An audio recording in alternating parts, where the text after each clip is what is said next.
রাজধানীর হাজারীবাগ থেকে নির্বাচনী প্রচারণার খবর জানাতে যুক্ত হচ্ছেন হাসান আল মাহমুদ। হাসান, জানাবেন যে সন্ধ্যার পর কোন কোন প্রার্থী প্রচারণা চালিয়েছেন এবং কি প্রতিশ্রুতি দিচ্ছেন তারা?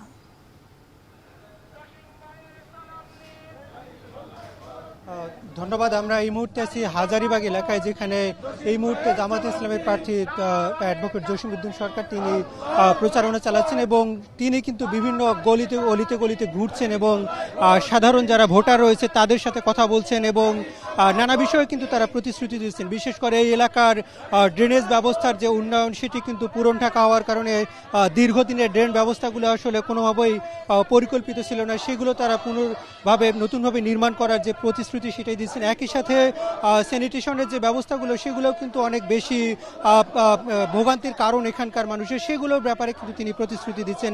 একই সাথে তরুণদের কর্মসংস্থানের যে সব কাজ সেগুলো কিন্তু তিনি করবার চেষ্টা করছেন, সেই প্রতিশ্রুতি কিন্তু সাধারণ ভোটারদেরকে তিনি দিচ্ছেন। এবং আমরা এর আগেও দেখেছি যে তিনি এর আশেপাশে যেসব এলাকা সেগুলোতে কিন্তু গিয়েছেন, বিশেষ করে হাজারীবাগের যেসব অলিগলি সেগুলোতে কিন্তু ঘোরার চেষ্টা করেছেন। এবং বিএনপির প্রার্থী যিনি এই ঢাকা 10 আসনের রবিউল ইসলাম, তিনিও কিন্তু আজকে গণসংযোগ করেছেন, বিভিন্ন জায়গায় উঠান বৈঠক করেছেন, সাধারণ মানুষের কাছে গিয়েছেন এবং নির্বাচনের যে ডামাডোল সেটি কিন্তু জমে উঠেছে। আমরা দেখেছি যে এই জসিম-উদ্দিন সরকার, যিনি জামাতের প্রার্থী এই মুহূর্তে ঢাকা 10 আসনে, তিনি কিন্তু এই পাশের যে মসজিদ রয়েছে সেই মসজিদে এশার নামাজ আদায় করেই কিন্তু তিনি সাধারণ মানুষ যারা রয়েছেন তাদেরকে সাথে নিয়ে বিভিন্ন জায়গায় এসেছেন এবং এই ভোটের নির্বাচনে যায় তাদের দাঁড়িপাল্লা প্রতীক, সেই প্রতীকের পক্ষে কিন্তু তিনি প্রচারণা চালাচ্ছেন এবং সাধারণ মানুষের কাছে যাচ্ছেন। এবং আজকে পঞ্চম দিনের যে নির্বাচনী প্রচারণা সেটি কিন্তু সারাদিনে যেমন চলেছে, এখন কিন্তু